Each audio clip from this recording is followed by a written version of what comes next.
ছোট আমলও কিয়ামতের দিন বিপুল সওয়াবে পরিণত হবে। তাই ছোট বড় কোনো আমল ও সৎ কাজকে অবহেলা করা উচিত নয়। তাহলে চলুন এক এক প্রত্যেকটি দোয়া ও জিকিরের কথা আপনাদের সামনে তুলে ধরি। প্রিয় দর্শক, কাজের ফাঁকে ফাঁকে অবসর সময় আপনি করতে পারবেন আজকের ভিডিওতে এমন 10টি জিকিরের মধ্যে সর্বপ্রথম জিকিরটি হলো আল্লাহুম্মা ইন্নী আসআলুকাল আফিয়া ফিদ দুনিয়া ওয়াল আখিরা।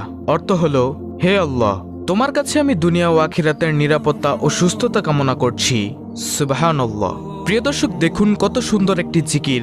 আল্লাহুম্মা ইন্নী আসআলুকাল আফিয়া ফিদ দুনিয়া ওয়াল আখিরা। হে আল্লাহ, তোমার কাছে আমি দুনিয়া ও আখিরাতের নিরাপত্তা ও সুস্থতা কামনা করছি। সুবহানাল্লাহ।